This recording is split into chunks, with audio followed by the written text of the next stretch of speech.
As I sit alone in my tent, the sound of the crackling campfire is the only thing keeping me company in the darkness of the night. I should have listened to my instincts when they told me not to go camping alone in these woods, but here I am, regretting every decision that led me to this moment. The feeling of being watched has not left me since I arrived at this campsite. Every rustle of the leaves, every snap of a twig, sends chills down my spine. I try to convince myself that it's just my mind playing tricks on me, that I'm safe in my tent with the zipper securely closed. But then I hear it, a faint whisper, so soft that I almost convince myself I imagine it. I strain my ears to listen, my heart pounding in my chest. The voice is close, too close for comfort. It's a low, guttural sound that sends a shiver down my spine. I dare not move, not wanting to draw attention to myself. I pray for the night to pass quickly, for the sun to rise and chase away the shadows that seem to be closing in around. But as hours pass and the darkness deepens, I can't shake the feeling that I am not alone. Suddenly, the whispering stops. Silence is deafening, broken only by the panic of my heart in my ears. Then I feel it, a presence just outside my tent, watching, waiting.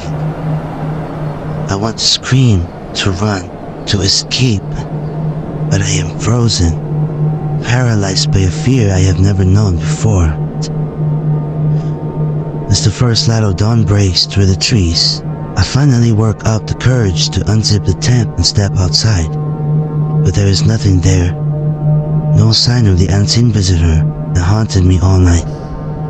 I pack up my things quickly, eager to leave this place behind me. But as I walk away from the campsite, a cold chill runs down my spine. I can still feel the eyes of the unseen visitor on me, followed me as I walk deeper into the woods. And I realize that I may never truly escape its sinister influence.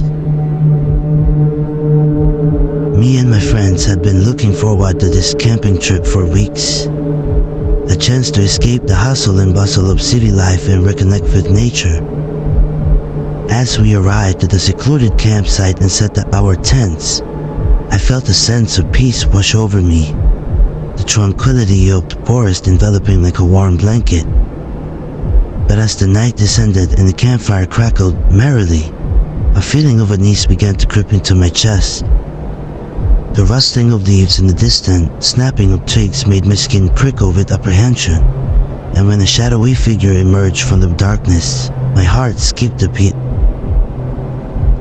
The man's face was hidden beneath a tattered cloak, his eyes glinting with a disturbing intensity that sent a chill down my spine. His presence felt wrong, out of place in the serenity of the woods, and his low, menacing voice sent shivers down my spine. As he circled around us, his words filled with malice and madness. I could feel the hairs in the back of my neck stand on end. Panic and fear clawed at my chest as I tried to reason with him, to plead for mercy. But his twisted grin and wild eyes spoke of malevolence beyond comprehension. When he lunged at us with a glinting knife in hand, the primal instinct for survival kicked in, and I ran blindly into the night. The sound of the man's laughter ringing in my ears like a haunting echo. The darkness seemed to swallow me whole as I stumbled through the wilderness, the fear and desperation driving me forward. And when we stumbled upon the dilapidated cabin in the clearing, my heart sank as I realized there was no escape.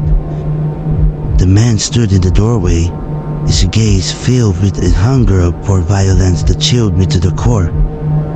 As the knife descended, the world seemed to slow down, my screams mingling with the howling wind outside in a symphony of horror that reverberated through the night. In that moment, as the blade sliced through the air, I knew that our peaceful camping trip had turned into a nightmare from which there was no waking.